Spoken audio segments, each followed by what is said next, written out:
Hello guys, I'm back, and not only I am back, but the Toxicologist is as well. He's back, and boy is he angry. You guys love the Toxicologist build, so I thought I'd just, do a little update on it. Um, the old one is still perfectly viable. This is kind of a different take on the Toxicologist, different kind of playstyle, works really well. Nice build. I really enjoyed playing it. So let's jump right into it. As you can see, our stamina looking pretty good with 35k here. Our health pretty decent, 26k. That's a lot of health, and 50k, 15k magicka, also quite a lot for a stamina build. But we really need it because we have a few magicka buffs that we need to cast. So having a little more magicka really helps out. Our stamina recovery almost 1700, not like super crazy high, but we are on a DK, so we get a lot of sustain coming in from other sources. And this of course goes up when we use a pot or when we take the resource buff. So yeah, our weapon damage fully buffed is sitting at roughly 4.5k, which is pretty decent for a one-handed shield build. So I think it's quite nice. Our resistances. Wait, let me look at the weapon damage. So almost 4k with this. Just simply buffed with our weapon damage, major and minor.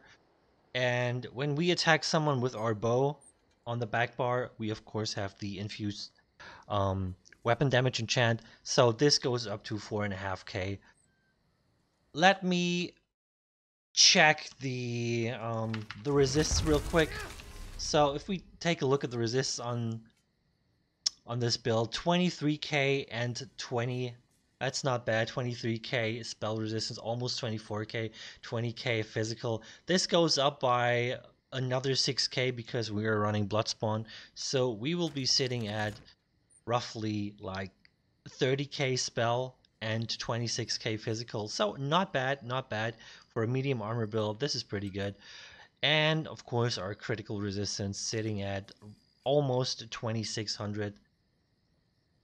Nice stats all around, pretty decent. Oh, we have the Emperorship Alliance bonus. That's why my health is so high. Usually we have a little less, but I mean, you could always bump it up if you like, but remember, it's a medium armor build and you're not supposed to get hit that much, so more health I think doesn't really benefit the build.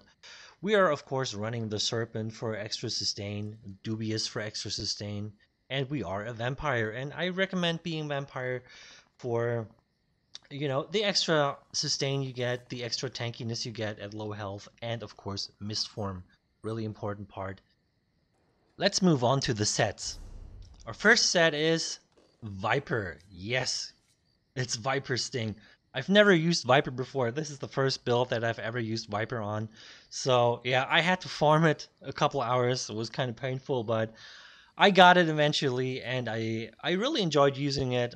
Back in the day, I was kind of hating on Viper because we had the proc meta going on, and it was very prevalent. Everyone was using Viper, and it was really broken because Viper used to be like instant damage, direct damage, no damage over time. So it really hit hard and it proc all the time. But now that it's nerfed and it's more in line with like other proc sets, I think this is a pretty good set. The the passive, the bonuses are really good. The stamina and the critical you get are awesome, and the poison dot you get from the set is really easy to proc. Any melee kind of attack will proc the set. It is a guaranteed proc. You don't have to meet any other requirements other than you have to attack with a melee attack, and then you get the damage over 4 seconds. And after 4 seconds, it can proc again. So you can basically have it up all the time. Really nice, reliable damage. I enjoyed it a lot. So great set. Highly recommend. The next set we have is the Morak Tong set. Also really solid set with the double weapon damage and the max stamina. And of course, when you deal direct damage, it causes the enemy to take 10% more damage from all poison damage abilities. We only use poison damage over time on this build. So the old Toxicologist had some bleed damage due to me using a 2H axe and stuff like that. This build doesn't have any bleed damage. It's really true to the design of the Toxicologist. Only poisons, which I think fits the build very well. And this this 5 piece is also really easy to proc. Any any direct damage you do will proc this.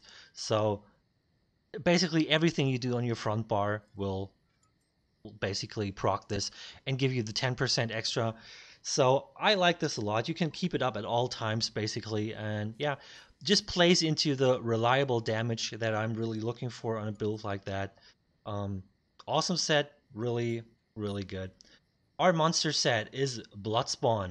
I thought this might be the best set to go for. I tried it with Slime Craw and I liked the extra damage, but you know, we needed a little extra stamina recovery on this build, and just the rest of the set really pairs nicely. We get the 6.5k physical and spell resistance, which really helps. It makes us quite bulky on a medium armor build, so that's a nice thing to have. And of course, the 14 ultimate that we get out of the Bloodspawn proc is also really good, especially on a DK who gets resources from ultimates. Bloodspawn, really nice set. And on the back bar, we are using the Black Rose bow. This one is infused. On the live server, I was actually using a decisive bow because that's what I got, and I didn't have any transmutes left. So I used the decisive bow the entire time, and I gotta say, decisive, not a bad trade. I actually quite enjoyed having decisive on my back bar because when I'm on the defense, I'm usually always on my back bar because that's where my heal is, that's where my mist form is, that's where my armor buff is. So, you know, having like the heroic slash on someone and then going on your back bar, having the Bloodspawn proc and your ultimate regen just going, Decisive does a lot for you, so feel free to use Decisive. I actually really think it is a viable trade, but of course, Infused is the better trade if you're looking for more damage. You will get more damage out of your Infused bow, but like I said, Decisive actually really good. So yeah, Black Rose on the back bar, awesome. I tried Sheer Venom on this build and it didn't really work well because they changed Sheer Venom and it it only procs after the first poison injection dot tick. So you gotta wait for the first dot tick from your poison injection, and then you will get the Sheer Venom dot ticking. And honestly, I tried it and I missed so much damage because I never really I couldn't stay long enough on my bow bar. You got a poison injection and then you stay on the bow bar for like 2.5 seconds. And 2.5 seconds doesn't really seem that long, but like in a decent fight where you actually have to, react to things, staying like passive on your bow bar is kinda, well, it's not a good way to play. Let me say that. So Sheer Venom wasn't a good set. I replaced it with the Black Rose on the back bar, and this actually did the trick for me because it's easy to proc. You apply Scatter Shot to someone, and then you get the dot right away. It is not as potent, not as strong, but you can reapply at any time, and I really liked how reliable it was. I could just when you hit someone with the scatter shot, they have the dot on them. You don't have to fiddle around. You don't have to wait. It's just there. And like I said with the other sets, it's reliable, and I'm looking for reliable damage. So yeah, this is the way to go. Black Rose Bow worked really well for me. Um, yeah. So Black Rose on the front bar, Moritong Black Rose on the back bar, Moritong on the front bar. Because we don't really need the Moritong on the back bar. All our really like dot damage and burst damage is on the front bar, so it makes sense to just have it front barred. And you get 4 sets out of it. So having 4 sets kind of a big deal because, you get a lot of effects. Um, Looking at the traits, we have Infused on the big pieces, of course, and Impan on the small ones. Stamina enchants on the small pieces, and Tri-Set enchants on the big pieces, like we always do. And of course, robust jewelry. I'm a fan of robust. I don't really like infused jewelry, but of course, if you have infused or you really want to go for infused, you can do that. You can do that. You could do like 2 weapon damage and 1 um, stamina regen. That would be quite nice and would benefit the build. But like I said, I really prefer the robust. So, and it's cheaper. You don't have to you don't have to transmute it. So yeah, weapon damage on all of them. The bow, of course, infused with the weapon damage enchant. Like I said, if you like to try the decisive, give it a try. It's actually really viable. The shield is infused with Tri-Stat enchants just to bulk up our stats.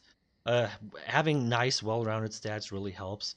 And the sword is Nirnhoned for a little extra damage. But of course, if you have sharpened is also a pretty nice trait. Getting a little extra penetration does not hurt. All right, that is the sets. Let's move on to the skills. On the front bar, we have Noxious Breath. This is our AoE poison dot. Also very nice single target poison dot. It applies major fracture, which really helps, and it allows us to not run ransack, but the heroic slash, which first of all does more damage than ransack, and of course we get the minor heroism, which is really nice. So Noxious Breath, really nice, and they actually buffed the skill this patch. It hits really hard. The initial hit is almost as strong as the heroic slash, so it is actually quite viable as like a spammable. Like when you hit a group with a Dawnbreaker and then you just spam Noxious Breath, it does a lot of damage. So yeah, great skill, and of course, it adds the dot, which is it plays into the poison gameplay. The next skill is Venomous Claw. This is such a great skill because it's so cheap. You can spam it. You will never run out of stamina when you spam this. But I wouldn't recommend spamming it. It is a really nice dot. It does a lot of dot damage. A little upfront damage. Not really that much, but I mean, it doesn't cost much, so it's really nice. And the poison dot will increase over time, so not reapplying it, not spamming it all the time actually gives you more damage. Let it tick as long as you can for the full 10 seconds would be nice because you just get more stronger dot ticks out of it. So yeah, our main spammable on this build is Heroic Slash. It is a little pricey. It's not as cheap as Ransack, but it does more damage.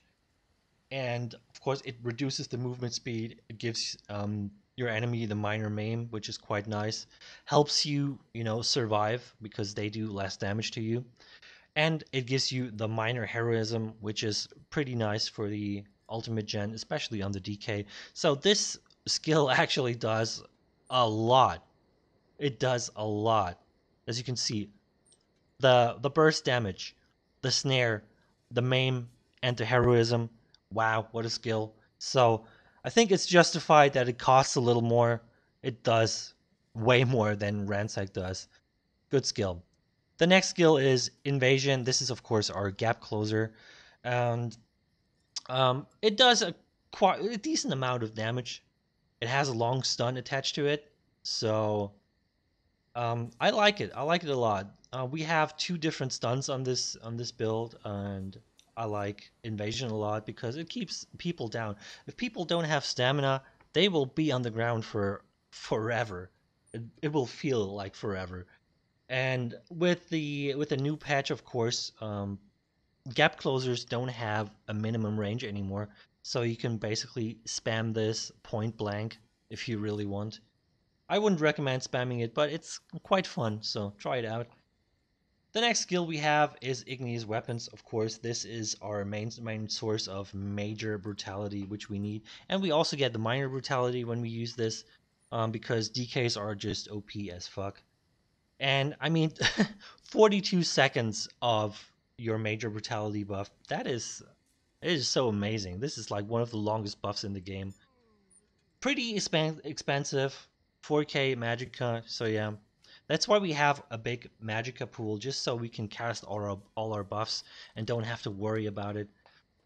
The next skill is our ultimate. It is Dawnbreaker of Smiting, of course. Really good ultimate. It knocks everyone down that it hits. It does a nice upfront damage, and it does a pretty decent physical damage dot. Of course, playing into the damage over time playstyle that we have on this build. So I really like this, and it's cheap. It's a really cheap ultimate. You get it up real quick, and it really helps. It really helps pressuring people. So yeah, great skill. On the back bar, we have the Draining Shot because, we're using the Black Rose Bow. I wasn't using Draining Shot in the first iteration of this build, but since sheer venom didn't really work for me, um, we had to put the Draining Shot on so we could use it for our Black Rose Bow, and it really worked well. And it does a lot for you. I mean, you have a lot of range on this skill. It deals a decent amount of damage. It's not super great, but I mean, this is not a damaging skill anyway.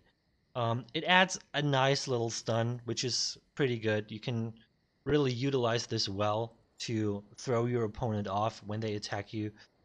And of course, you get a pretty decent heal out of it, which is quite needed because this is like our second heal. We only have one other heal.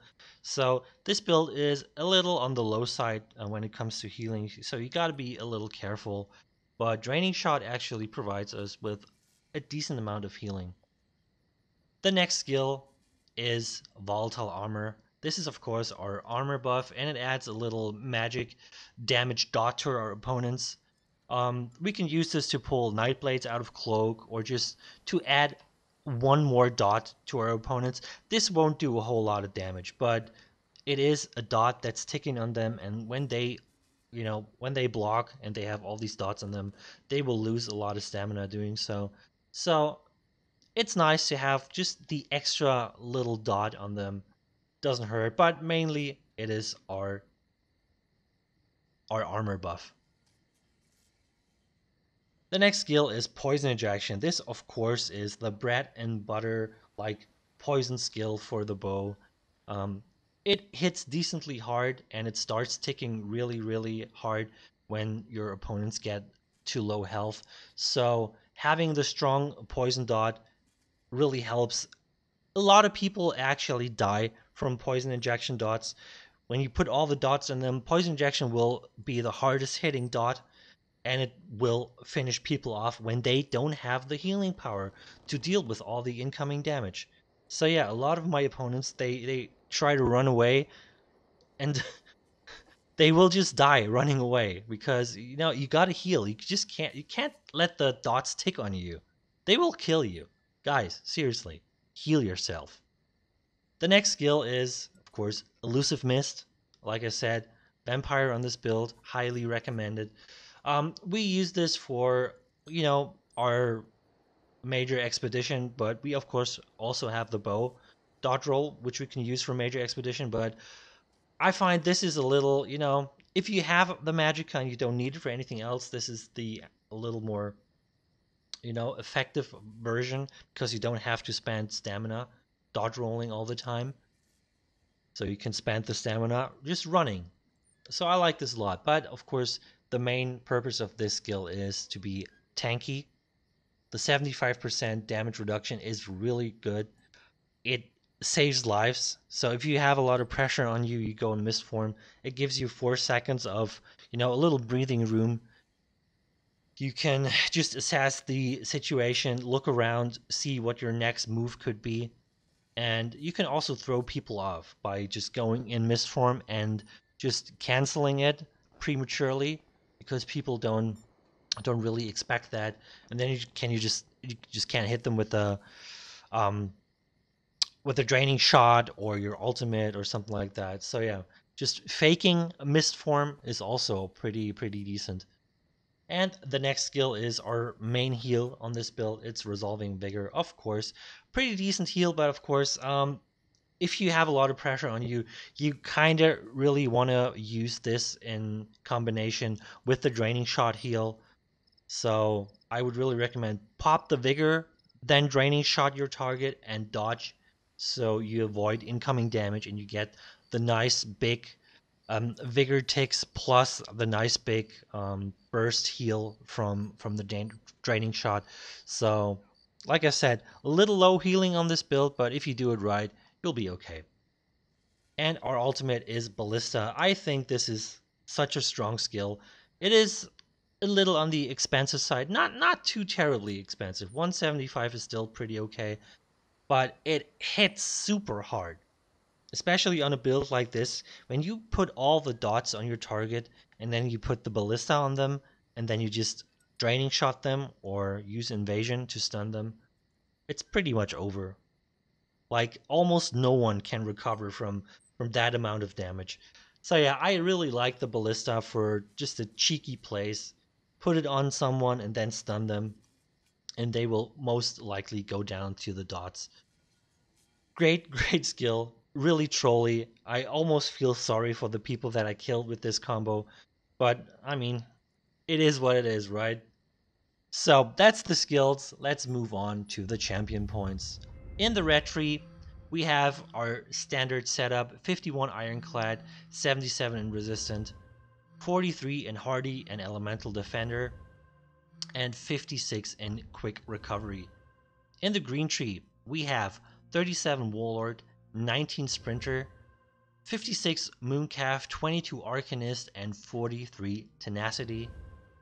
56 in Tumbling and 37 in Shadow Ward. We are using, of course, Sword and Board, but we're not blocking a whole lot. So not really a block focus on this build, but 15% together with the Sword and Board passives actually gives you a quite strong block. So I would not put more into the Shadow Ward. Tumbling is way more important because you gotta roll a lot of attacks too. So yeah, that's why. And on the damage side in the blue tree, we have 51 Thaumaturge and 51 Mastered Arms. Just 19% for the direct damage, 19% for our damage over time. Because, I mean, this is a damage over time focused build, but most likely you will kill people through your burst combos: light attack, heroic, bash. That's your main combo. So you really need a nice split so you get a decent dot damage and a decent direct damage out of this build. So yeah, otherwise 56 mighty, 61 in piercing, and 51 in precise strikes. Yeah, that's the layout, that's the CP, and that's the build, ladies and gentlemen. I really hope you enjoyed the build. If you did, try it out. Let me know how it goes. It is a whole lot of fun to play. I almost like it better than the old Toxicologist. The sword and board playstyle is something else. And if you do the animation canceling well, you will have a lot of fun on this build. I can promise you that. So yeah, try it out. Let me know how it goes. Please subscribe if you liked it. Also subscribe if you didn't like it, and make sure you come and watch my daily Twitch streams. We're building a little community over there, and I would like to see you. So yeah, that's the end of the video. Thanks for watching, and I will see you in the next one. Have a good one. Bye.